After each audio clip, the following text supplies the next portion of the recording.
forged on the gridiron in September. Perfected in the magic of March. Again, rebounded by Indiana. The game is over. For the fans who love the crunch of the pads, prefer a dunk, Oh, he just shook the gravity. and expect nothing but the best. It's Bigger 10. Here's Steve Dace. Greetings. Welcome to this week's episode of Bigger 10. I am Steve Dace. He is my co-host, Aaron McIntyre. And of course, it is championship weekend. We are a Bigger 10 divided. You ready to go, brother? How pumped are you for Saturday? Oh, very pumped. Let's just be honest. I'm just happy to be here, but I think you are kind of too as well. Yeah. I'm only a fan of the team that's won more of these than anybody else has, and was beginning to think we were never winning another one ever again. Okay, and so to potentially win one this year when we started the season unranked in the preseason AP poll, yeah, it's rare for Michigan to attain happy to be here status, but we definitely have it this year for sure. Well, let's talk about the events of last week that led to where we are now with our Big 5 on Bigger 10. And let's start with what happened in Michigan versus Ohio State.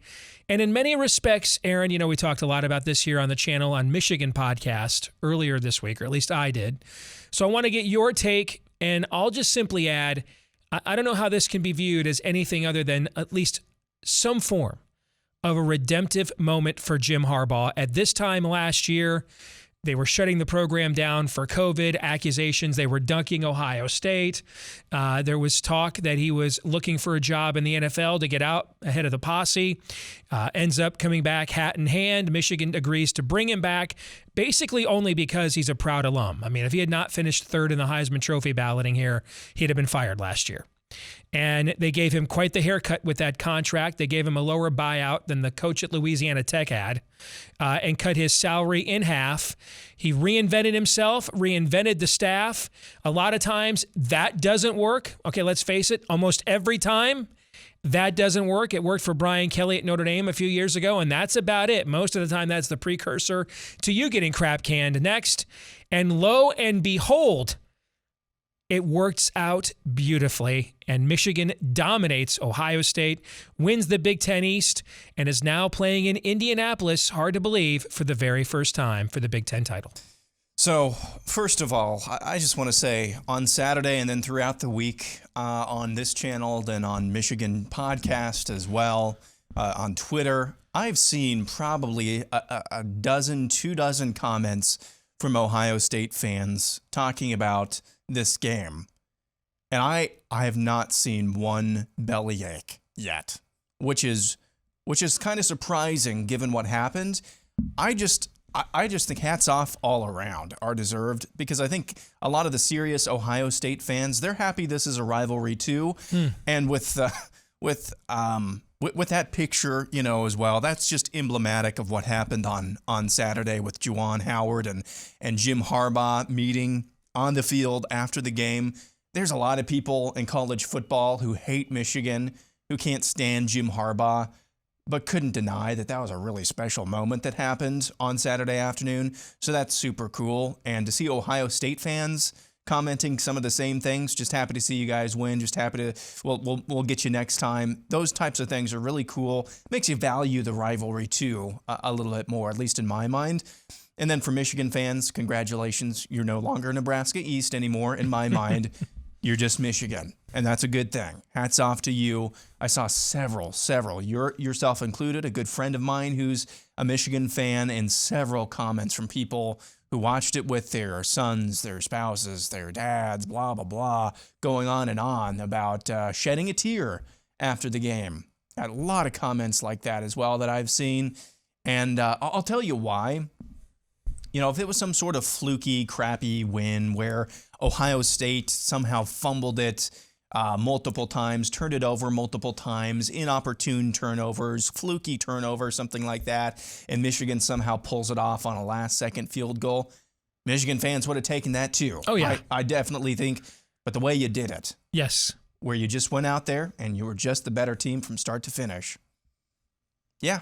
No, that's what you guys have been wanting for so long, to just think, hey, we're on the same playing field, literally speaking, and figuratively speaking, as Ohio State. That's what you all wanted for so long, and you finally got that. And you got it in a game where the stakes were pretty big, where I think now, and we'll get into this in just a little bit, I think Michigan, if they can get up for the next couple of 2-3 games, you've got a really good shot at winning a natty this year, a national championship. I hate the word natty. What's his face from Last Chance U, the Independence coach, just said that so many times, and now I'm dropping it too. But you guys have a chance to win, a really good chance to win a national championship. So hats off to you. That's really cool. Just from an outside observer watching this take place, that's pretty cool. Now ask me in 2-3 years when Michigan is maybe achieving the same level of success and you all get your it's okay to hate us again. Yeah, exactly. Yeah. So this was the most watched regular season game that Fox Sports for college football has ever aired. And I think what you touched on there as an impartial observer from the outside is that even though back in 2000, when ESPN did their best of the century lists, and this was voted the best rivalry of the century, and it's up there with an Army-Navy as considered the greatest rivalries in the history of college football, it is not the level of malevolence. I mean, there's a great disdain, but the level of malevolence that you get with Michigan and Michigan State, for example, and the best example is Auburn and Alabama, of course. There has always been, throughout the history of this rivalry, a great disdain that has also, though, been tinted with a great respect between the two schools, because they recognize the position and standing that this rivalry has in the history of this sport. It's never been a rivalry that's been loaded with personal fouls or cheap shots. That's why it was so rare when you had the incident with Roman Wilson getting his helmet taken off. Yeah. And then there was an incident when we played them in 2019 and one of our guys tried to trip J.K. Dobbins and take his shoe away. I mean, that stuff just doesn't typically happen in this rivalry. It's not a rivalry of chicanery. It's a rivalry of strap it up. You're going to get hit harder than you've ever been hit in your life, but then you'll tip your cap to whoever won at the end. Even the most bitter moment in the history of the rivalry, what's called the 10-year war between Bo and Woody, I mean, remember that Bo was Woody's most prized and trusted assistant coach for a while. He was his OC at Ohio State. He played for him at Miami of Ohio. He was really his surrogate father after Bo's dad died. And after Woody retired following the Gator Bowl incident, he was around Michigan football practice frequently and around Bo Schembechler frequently. And so when they played head to head, they suspended all of that and tried to kill each other. But then you can see the minute that chapter ended, they went right back to almost a father-son level of relationship. And I think that you seeing that from Ohio State fans is a recognition of that. They want permission to hate us again. They want permission to have this rivalry consume them again. And it just hasn't been one for the last decade and a half. And that's taken really all of the fun out of it. Okay. And I think that they recognize, as disappointed as they were and still are, that because of how important this rivalry is to these two schools and to this sport, this moment needed to happen, if that makes sense. And you said, hey, if you guys are now kind of doing this every year again, like you did when I was a kid, I'll hate you again. Oh, they're going to be hating us again next year, okay? There won't be, if we beat them again next year, there will be no tip cap or cap tipping next year, okay? But that's the way it's supposed to work, right? Is that kind of what you're describing? Absolutely. Yep, absolutely. Well, that brings us to this week. And what I think is fascinating about this matchup between Iowa and Michigan is that in many respects, Iowa wants to play football the way that Michigan does, just Michigan will do it with a higher level of recruit. On the other hand, and so in that respects, it's kind of a terrible matchup for Iowa. Iowa's a team that lives off of turnovers. Michigan doesn't turn the ball over. I think they're like fewest turnovers of any team in the Power 5. Iowa has, I think, the number 2 rated special teams unit in analytics. Michigan is number 1, okay? I mean, this is in many respects a terrible matchup for Iowa, but Michigan is not a program that has championship DNA anymore. They're trying to rebuild that with this team. They're trying to rebuild that culture that existed there for decades when I was growing up. And I remember growing up as a kid, we'd play that game with Ohio State for all the marbles every year, and then the winner would go out, and find some way to lose the Rose Bowl because it almost seemed anticlimactic to play another game after winning the game, right? Well, now it's not a month after winning the game. You got to win next week, and next week is now, there is no trophy in the game. So this is actually to clear off a spot in the trophy case. This is the longest championship drought that the Michigan football program has ever had. They haven't shared a title since they did it with Iowa in 2004. They haven't won it outright since they did in 2003. And this is a role that Iowa as a program is very comfortable in. I mean, they were just in this role a few years ago, last time when they were here against Michigan State, who had a win and you're in for the college football playoff, very similar to Michigan. So this game, if you guys had a Ricky Stanzi or CJ Beathard level quarterback, man, I would be chewing nails this week. Because I could see that this is a week where this is a game Iowa gets up like 10-0 early. And then we kind of see, does Michigan get out of its game plan a little bit, start pressing and turning it over, which goes right into Iowa's wheelhouse, right? But I think with that questionable quarterback situation, even if Michigan doesn't wake up to like the 10-minute mark of the second quarter, I don't think they'll find themselves down 2 scores. Iowa's offensive line this is actually one of the weaker lines when you look at pass pro stats of the Ferentz era. And I know you watch a lot of college football. We are not the team you want to play if you're struggling in pass pro. You do not. We are a bad matchup for you.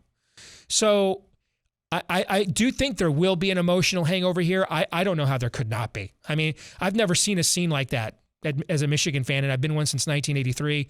I've never seen anything close to that after a game. The closest I can think of was beating Ohio State to finish undefeated in 97 and winning the national championship. But that team didn't have to play a game the next week. This one does. I can't imagine there's not a hangover there. And I can't imagine knowing Kirk Ferentz as well as I used to and following your program as close as I have for the last 20 years, all of this talk about, they're not even talking about this game. This just plays right into Iowa's mantra. But I think in the end, you cannot hide your quarterback in college football. We have a team constructed that plays a similar style to Iowa. And while I do think Michigan will get off to a slow start here, I just don't think there is enough of a playmaker at quarterback to put Michigan in the kind of hole that might really get them out of their game plan and force them to press. What do you think?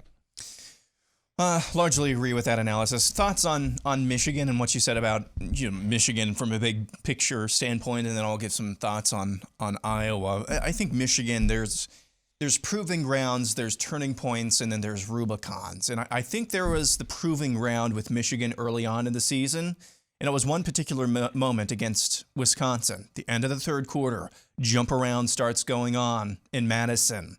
And what does Michigan do?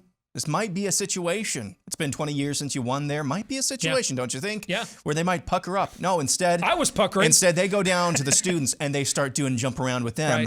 And then it was game on after that. I think literally the next play they forced a fumble and they won by multiple possessions in Madison. Those were your proving grounds. Great win. Turning point to me was the Penn State game. I agree. That was just we want it more than you do, and I hate that cliche as well, but that was really what it boiled down to. Michigan just wanted to win that game more than Penn State did. And so that was a turning point, and then the Rubicon crossing was obviously what happened last week. So you're in rarefied air right now. I think there's a lot of demons that are being exercised from the Michigan football program right now. The last 2 times you've been ranked number 2 in the country in the AP poll. Who have you played? Iowa. Who's beaten you both those times? Right. Iowa. Yeah. The last time you won a Big Ten championship, who'd you share it with? Iowa. What's different about this year? You have been exercising a lot of demons that have been plaguing you for the last 10 to 15 years. So I really don't think that Iowa is going to be that big of a behemoth for you to slay again this year. Now, from an Iowa standpoint, taking off as much as I possibly can my fan hat and looking at this from a very, very pessimistic, objective standpoint, even if Iowa had a legitimate 85% to 65 to 85% chance of beating Michigan, which they don't have anywhere those kind of chances in my mind of beating Michigan, this is going to piss a lot of people off. Do you really think if you're sitting in the college football playoff committee, if you're sitting in the Big Ten office, that if it comes down to the end of the game and Iowa has a chance to win, do you really want your biggest brand, one of the biggest sports brands in the entire planet, do you really want that brand to get out, to sit out of the playoff? Really? Really? So I'm not sure. I don't know what I'm not really sure how that will manifest itself. Again, that's even if Iowa had a chance, which I don't think that they do. Second, from an Iowa fan perspective, again, just happy to be here, happy to have a shot.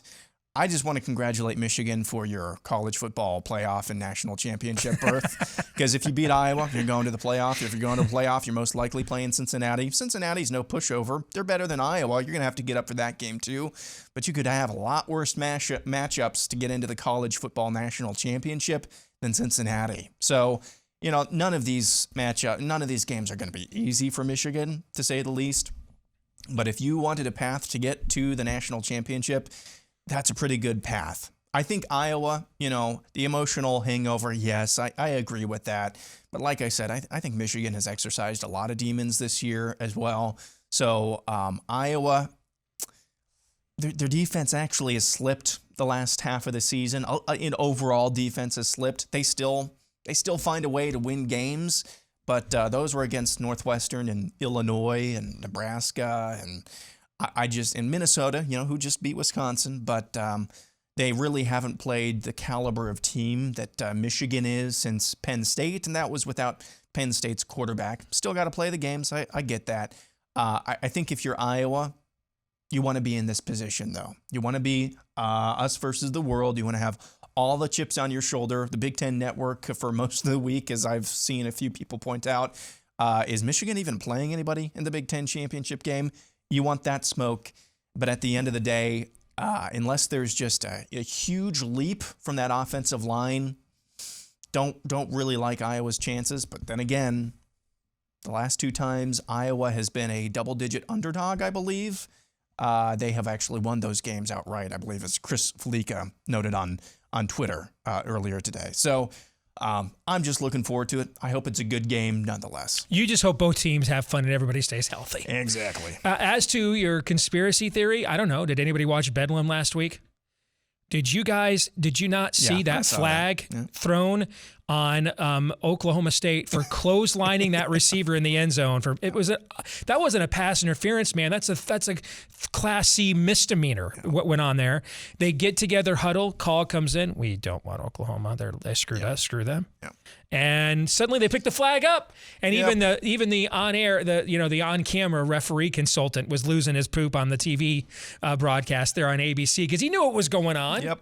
So what's funny is to see us getting our football program anyway, getting pimped by the Big Ten Network because the Michigan fans great relent. We were the first ever show on the history of the Big Ten Network. It was against Appalachian State. Of course, we all know what happened.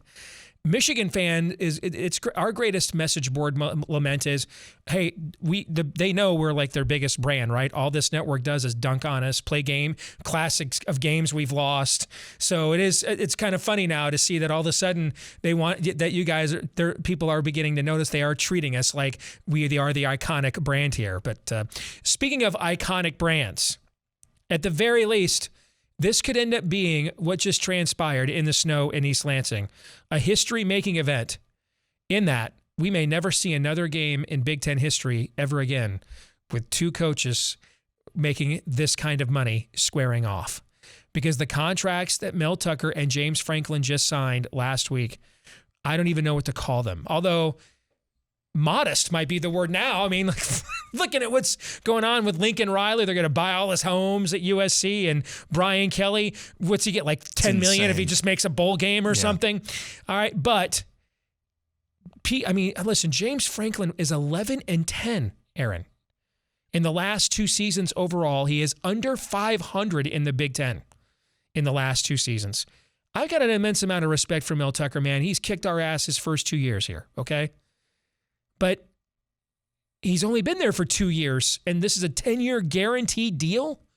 It kind of reminds me of the Charlie Weiss contract after his first 2 years at Notre Dame. But I did think it was interesting, though, that Mel Tucker got his team back up off the mat. After that humiliation against Ohio State, they had like 30 guys out with the flu and various injuries, and they came back and beat Penn State. I get why Michigan State did what it did. His contract is ridiculous, but they had to do it, okay? They had to do it. They could not afford another coaching change to go into this market where they were, going to be the 7th, 8th, 9th best job out there. So Michigan State, I think you and I might both agree, even though the contract's ridiculous, they had to do it, and he had them over a barrel to some extent, right? He was being mentioned for every job in America. I don't understand what Penn State was doing. I don't. I mean, that's a top 10, top 12 at worst job in America, top 10 all-time program in America. They certainly, if it's not Michigan, Penn State has the largest alumni body in the world. They have the money to compete in an open market for a new coach. I don't understand what they were doing, allowing James Franklin to basically strip mine their athletic department, but whatever. Yeah. Do you think these massive? I think these massive contracts are just the way that things are done now.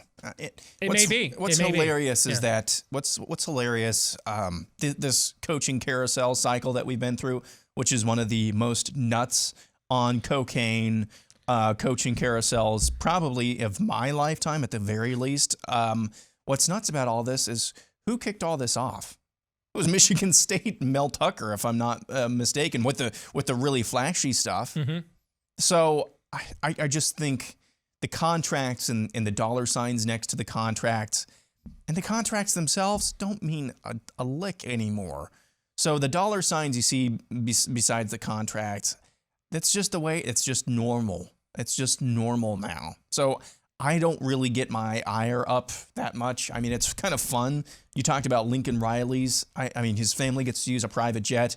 They're buying both of his homes in Oklahoma, buying him a $6 million home. Those things are just kind of funny, ha-ha, kicker topics. That's just the way things are now. It's obscene and amazing at the same time. Now, as far as these two coaches go, we'll talk about this a little bit later and would you rather. But as far as these two coaches go, I guess you could make the argument 2 years in, Mel Tucker, like what you're seeing and want to invest in that. Okay, you can make that argument. Who knows what will happen? And then if things don't go well, hey, you can try to do what Jim Harbaugh did, what they did with Jim Harbaugh, and renegotiate the contract. With James Franklin, I don't know. Maybe you're looking around at the Dabo Swinneys and the Jim Harbaughs of the world and saying, hey, let's not give up on this too soon. Longevity is good. Let's just make sure we know what we've got here or know what we want here. Let's not be too quick to pull the trigger. So the thing with these coaching contracts, you're going to see whether or not they live up to them one way or another. You're going to see that one way or another. Like you said, Penn State has the resources to where they can compete in an open market for some of the top names and top coaches in the sport. That also means they can also recruit at that level. And I think you got to give James Franklin as much time as he possibly can to see if he's not actually the guy for the job. So these coaching contracts, they are ludicrous. They are insane. They are on blow, but that's just normal now. Part of me wonders with NIL now here that the image that these schools think they've had to project of, we're here for the student athlete. They don't have to do that anymore. Mm-hmm. I mean, since the players can go out there and make as much money as they want, securing their own third-party deals, right? So maybe that's what lends to what you just said. This will be the norm from now on, because these schools are, especially as we get set to expand the playoff and get even more money, a lot of these Power 5 schools are, especially the upper echelon ones, are swimming in money. Okay, and they're nonprofits. You don't want to be sitting there with all that money in the bank at the end of the year when the IRS calls, right? So, and a lot of this money is write-offs for boosters. They write it off as donations to nonprofits.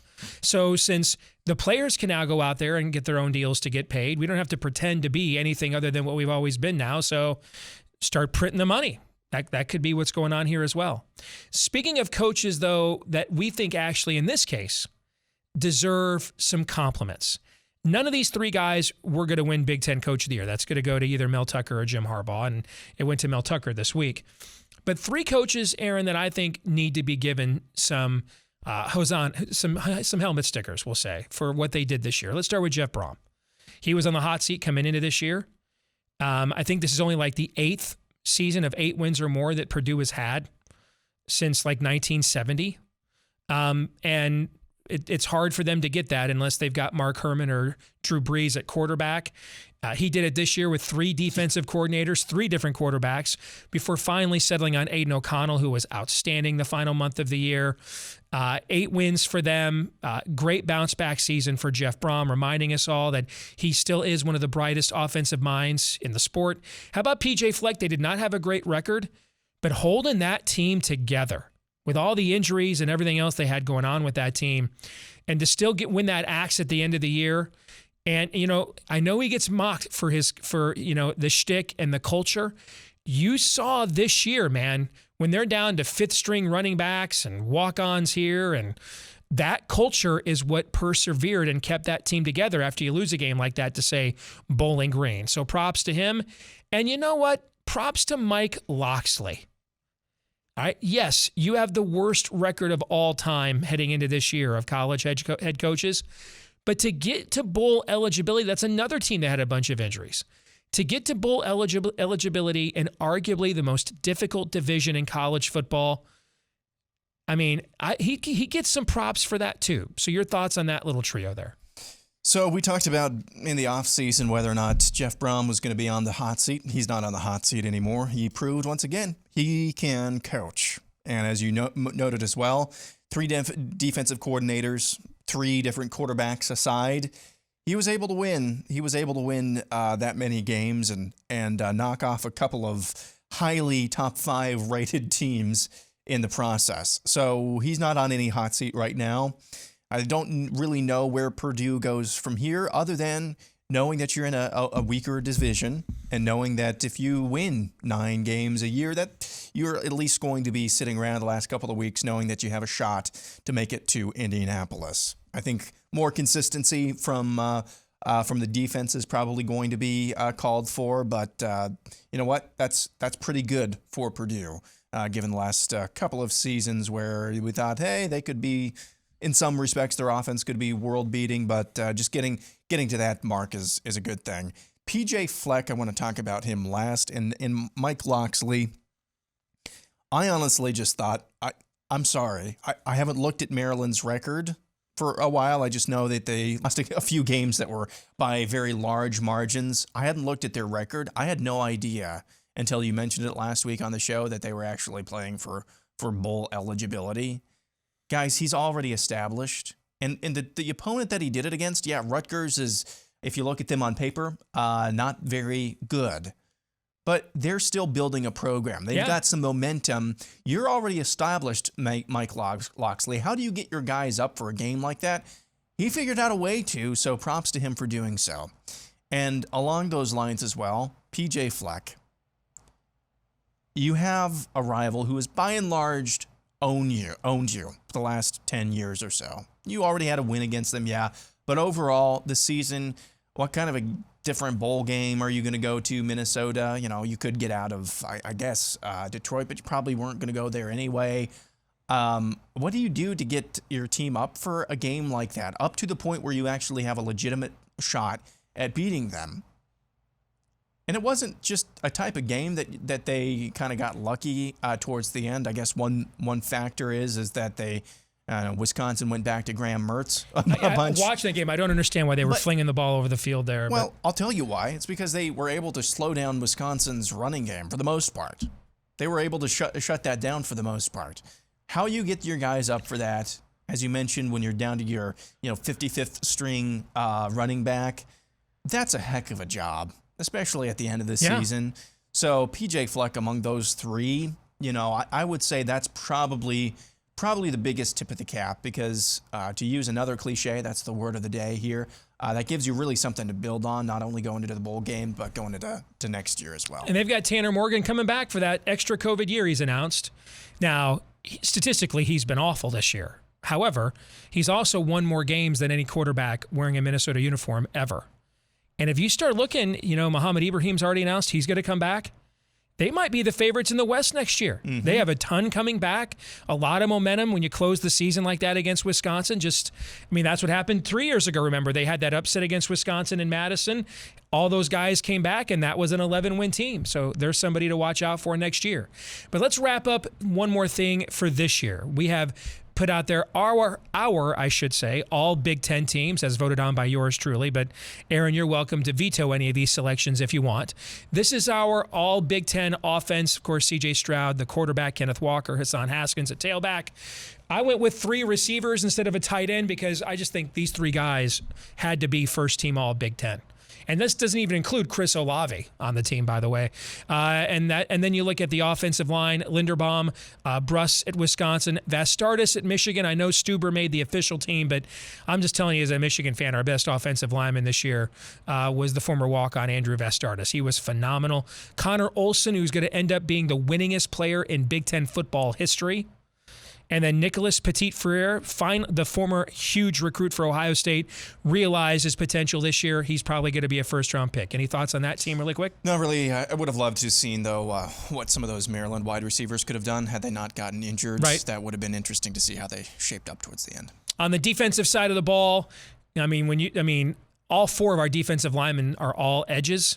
But these 4 guys were just unblockable pretty much all year. These 4 guys are all going to be first or second day draft picks in April in the NFL draft. Aiden Hutchinson, David Ojabo, George Karlaftis, Arnold Ibagite, I think that's how it's pronounced, Leo Chanel, who was phenomenal. Mm-hmm. TJ Watt level of performance at linebacker for Wisconsin this year. A guy there also, Jack Campbell, was stout in the middle for Iowa. I thought Micah McFadden got robbed by being put on the second team. He was often surrounded by absolutely nobody, and he still was great this year for Indiana. Riley Moss at Iowa, Joseph Kirby, Dax Hill, Jacorian Bennett. Those were the players we selected for the secondary. Any thoughts on those before we go to the award winners? Not really, no.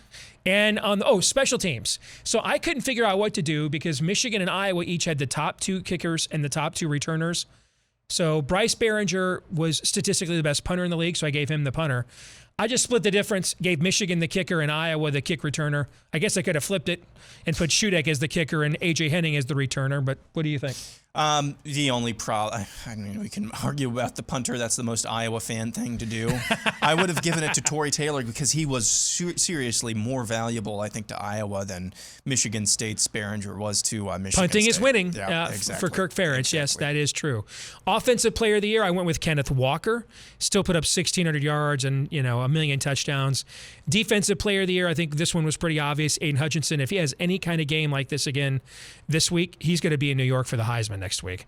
And then coach of the year, I actually went with Jim Harbaugh for winning the Big Ten, but from unranked to winning the Big Ten East, I should say. But I get why Mel Tucker is the selection, and he did beat Jim Harbaugh, so I don't have a problem with that either. His win total to start in the offseason was 3.5, and he might be coaching in Pasadena on New Year's Day. We'll see. Yeah, especially with the trajectory of Michigan right now, as you said, going from unranked to maybe probably playing in the national championship. I think you got to go with Harbaugh. All right, we'll come back, play our weekly game of Would You Rather here next. Time yet again to play our weekly game of Would You Rather here on Bigger Ten. And Aaron, this is for you. Would you rather be Scott Frost or Tom Allen this offseason? These are both head coaches who took the Jim Harbaugh pay cut after poor seasons. Which of these 2 guys would you rather be in need of a bounce back next fall?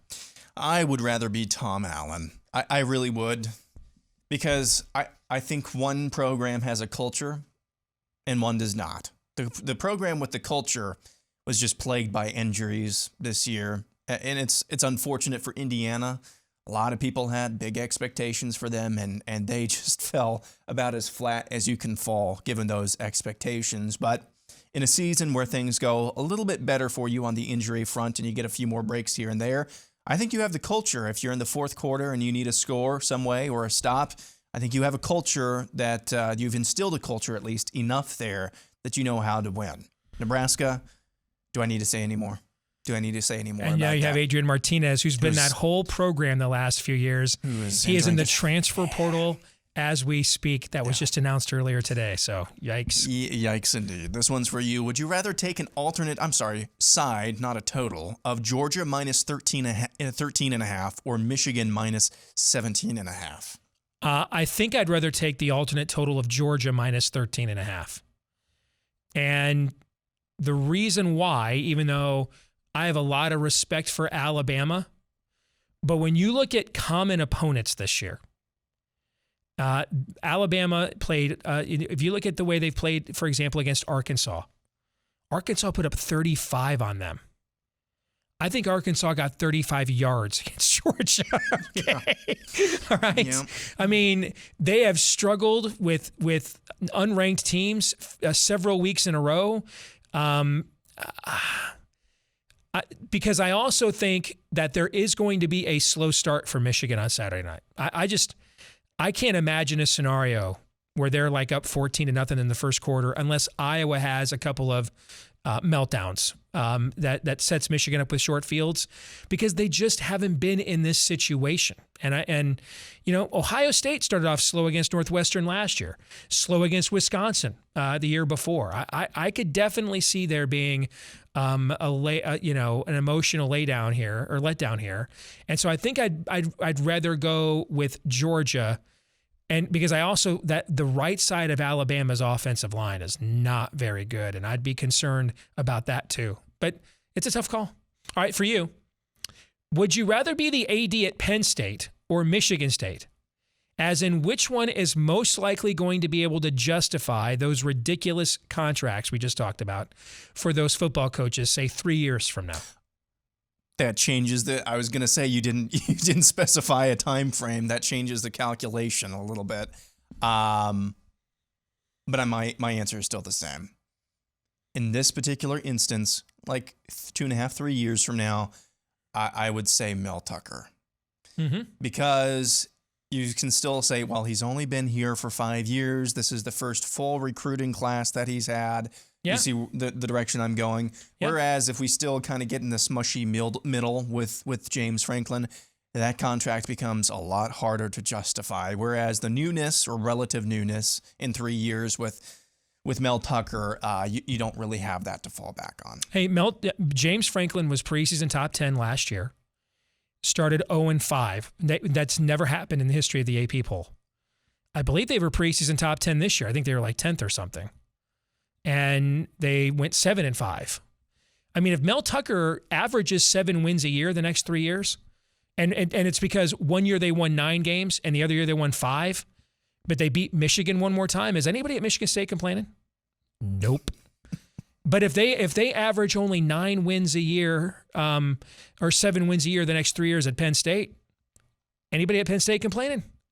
Everybody's complaining about that. So yeah, I think you're right about that. This one is for you, and I want to say something after your answer here. Would you rather go to the Citrus Bowl or the Outback Bowl, Steve? Gun to your head. I would rather go Citrus just because I love Disney. I'm a Disney World slap. I love it. And you've got that there in Orlando, as well as Universal Studios, which I might even love just as much. Tampa's not that far away. Tampa's not that far away. Busch Gardens, I loved going to that when I was a kid.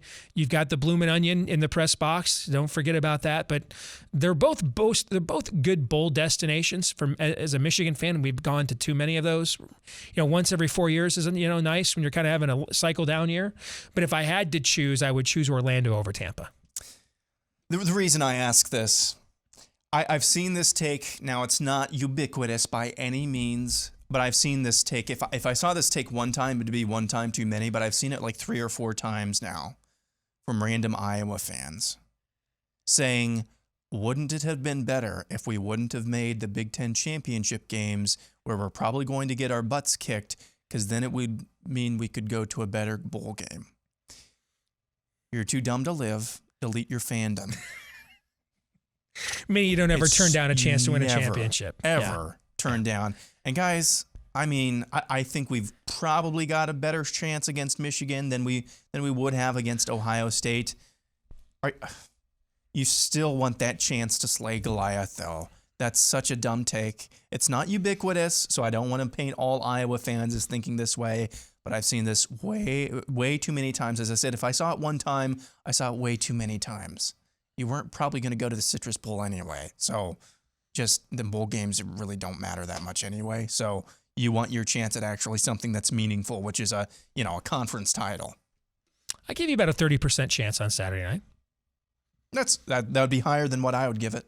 Okay. But still, you've got a chance. You just want a chance. I think the analytics are saying you have about a 26% chance from what I saw. How's this? You probably would have had a 0.5 chance maybe Thursday of last week. So there you go. I'll take it. There you go. We'll come back, wrap things up here in a moment. All right, this week's Twitter poll results. Guess we know what the predominant amount of viewers we have here on the channel happens to be. We asked who wins the Big Ten championship game this week. 51% of you said Iowa. 49% of you, Michigan. So there you go. All right, and then we have our feedback of the week. This is from Omaha Jay, who's a big Hawkeye fan. He says, Iowa, I don't think is going to be able to move the ball. And if Iowa wins, it's like another 14-13 game with Tyler Goodson playing the role of Akram Wadley spoiler. And you remember in that game, Wilton Spate got his collarbone broken in the middle in that game, and that hampered his ability to throw at the end, and probably cost us the game against Ohio State a couple of weeks later when he wasn't fully recovered from it. So, I don't know that it has to look that way, but I think that would be the most likely scenario. Here's the difference, though. You mentioned the last 2 times we played y'all were number 2. Both those were in Kinnick. Mm-hmm. This will be indoors, and yes, there will be a lot of Iowa fans, but brother, you're going to see a crap ton of Michigan people. We have been waiting, from the beginning of this division setup to make it to this game. Every Michigan fan everywhere I know is going to this. And it's indoors on a fast track. So I do think it's going to be a little different conditions than like what we saw in 2016. But again, it's against a team, though, that knows their identity. They will not lose their composure against Michigan.